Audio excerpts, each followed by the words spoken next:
3 દિવસ વરસાદની આગાહી. દેવા માફી અંગે જાહેરાત. તમામ મહિલાઓને 1 લાખ રૂપિયાની સહાય. નાના ખેડૂતોને 15,000 રૂપિયાની સહાય. પોલીસ ભરતીને લઈને ખુશ ખબર. માત્ર 50 રૂપિયામાં પીવીસી આધાર કાર્ડ. આજના સૌથી મોટા ખેડૂત સમાચાર. જનધન ખાતામાં આવશે રૂપિયા. મકાન બનાવવા મળશે રૂપિયા. કેળીના ભાવમાં ભયંકર વધારો. આજે અહીં પડ્યો કમોસમી વરસાદ. 3 દિવસ વરસાદની આગાહી.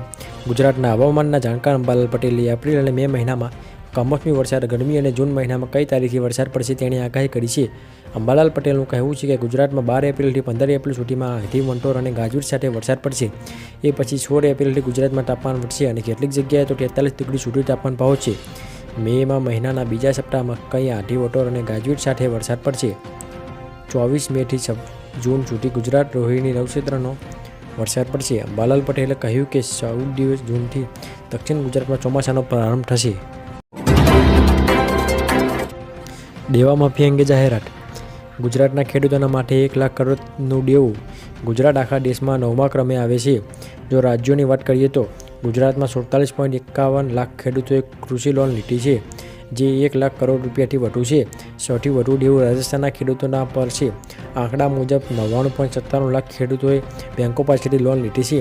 આ લોનની રકમ 1.77 લાખ કરોડ રૂપિયાથી વધુ છે.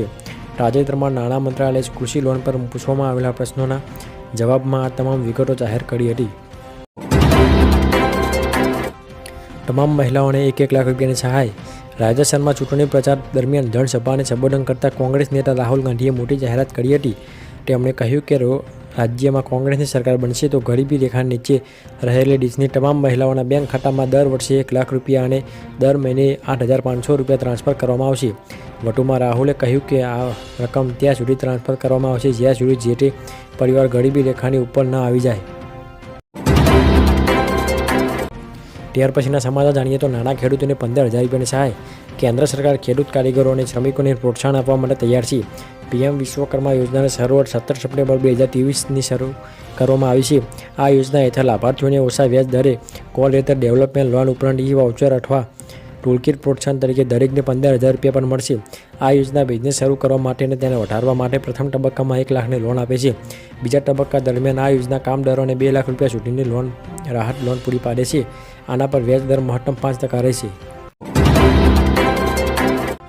પોલીસ ભરતીને લઈને ખુશખબર. લોકરક્ષક તથા પીએસઆઈની ભરતીની પરીક્ષાની તૈયારી કરતા ઉમેદવારો માટે કામના સમાચાર છે. આ પરીક્ષાનું અંદાજિત સમયપત્રક સામે આવ્યું છે. જણાવી દઈએ કે ગુજરાત પોલીસ દળમાં કુલ 12,472 ખાલી જગ્યાઓની સીધી ભરતી થવાની છે.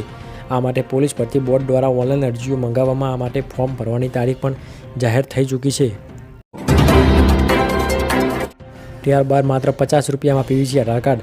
એટીએમ અને ક્રેડિટ કાર્ડની જેવું મજબૂત પીવીસી આધાર કાર્ડ 4 કાર્ડ સરળતાથી મંગાવી શકો છો. તે માટે આધાર કાર્ડની વેબસાઇટ પર જાઓ, તેમાં માય આધાર સેક્શન પર ક્લિક કરો, પછી ઓર્ડર આધાર પીવીસી કાર્ડ પર ક્લિક કરો, પછી ઓર્ડર આધાર પીવીસી કાર્ડ પર જે આધાર નંબર, કેપ્ચા કોડ અને મોબાઈલ નંબર નાખીને મોબાઈલ ફોન પર આવેલ ઓટીપી લખો.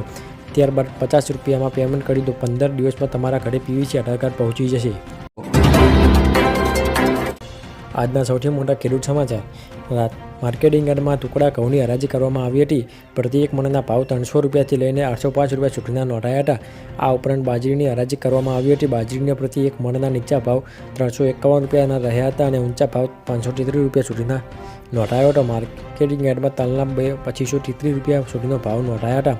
આ સિવાય યાર્ડમાં કપાસની 79 ઘાસડીની આવક થઈ હતી, જેના પ્રતિ એક મણના ભાવ 910 રૂપિયાથી લઈને 1,500 રૂપિયા સુધીના નોંધાયા હતા. જનધન ખાતામાં 10,000 રૂપિયા જમા. જે લોકોનું જનધનમાં ખાતું છે તેમના માટે સારા સમાચાર બહાર આવ્યા છે. આવનારી લોકસભાની ચૂંટણી પહેલાં સરકારે રજૂઆત કરી છે કે જે ધન ખાતું બેંકમાં તેમને પૈસા આપવામાં આવશે. તેમણે જણાવી દઈએ કે સરકાર દ્વારા જે લોકોનું જનધનમાં ખાતું છે તેમને ઓવરડ્રાફ્ટના રૂપમાં રૂપિયા 10,000 રૂપિયા આપવામાં આવે છે. જો તમારા બેંક એકાઉન્ટમાં પૈસા નથી તો પણ તમે રકમ મેળવી શકો છો, તેનો ઉપયોગ કરી શકો છો. આ રકમ મેળવવા માટે તમારે જનધન બેંકમાં જવું પડશે અને ઓવરડ્રાફ્ટની સુવિધા મેળવવી પડશે. જો તમે સરકારની આ યોજનાનો લાભ મેળવવા માંગતા હોય તો તમારી ઉંમર ઓછામાં ઓછી 18 વર્ષ અને મહત્તમ 65 વર્ષની હોવી જોઈએ. મકાન બનાવવા મળશે રૂપિયા. મકાન બનાવવા ગુજરાત સરકાર આપશે તમને 1,32,000 રૂપિયા અથવા તો 1,20,000 રૂપિયાની સહાય. આ બંને યોજનામાં તમને કઈ યોજના લાગુ પડે છે તેના વિશે વાત કરીએ તો યોજના નંબર 1 પંડિત દીનદયાળ ઉપાધ્યાય આવાસ યોજના, જેમાં તમને 1,20,000 રૂપિયાની સહાય આપવામાં આવે છે. જેમાં તમને પહેલો હપ્તો 60,000 રૂપિયા, બીજો હપ્તો 40,000 રૂપિયા અને 20,000 રૂપિયા આપવામાં આવે છે. જ્યારે તમારા ઓનલાઈન અથવા ઓફલાઈન ફોર્મ ભરી સબમિટ કરવાનું રહેશે. પહેલીથી બીજી મહિનામાં તમે કરેલી અરજી પાસ થઈ જશે. તેમાં જે એકાઉન્ટ નંબર આપ્યો છે તેમાં હપ્તા મળવાનું શરૂ થઈ જશે. કેરીના ભાવમાં ભયંકર વધારો. ઉનાળાની સિઝનની શરૂઆત થતાં જ માર્કેટમાં ફરોના રાજા કેરીનું આગમન થઈ જતું હોય છે. દર વર્ષે કેરીના પાક અને ઉત્પાદન અનુસાર તેના ભાવ નક્કી થતા હોય છે. આ વર્ષે રત્નાગીરી હાફૂસ કેરી અમદાવાદના માર્કેટમાં પ્રવેશી ચૂકી છે. જોકે ગરીબ પ્રજા માટે દ્રાક્ષ ખાટી છે તેવી કહેવત અનુસાર આ કેરીનો સ્વાદ માણી શકે તેમ નથી.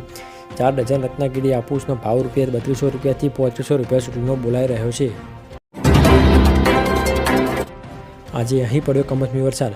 હવામાન વિભાગની આગાહી વચ્ચે ગઈકાલે ગુજરાતમાં વરસાદી વાતાવરણ જોવા મળ્યું છે. જેમાં દાહોદના લીંબડી પંથકમાં ભારે પવન સાથે વરસાદ વરસ્યો છે. દાહોદમાં ભારે પવનના કારણે ગામમાં ઘરોના પતરા પણ ઉડ્યા હતા. તેમજ મેરાખેડીમાં બરફના કરા સાથે ધોધમાર વરસાદ વરસ્યો હતો. ઉત્તર ગુજરાતના બનાસકાંઠામાં પણ ભારે પવન ફૂંકાઈ રહ્યો છે અને ચારે બાજુ વાદળો ઘેરાયા છે.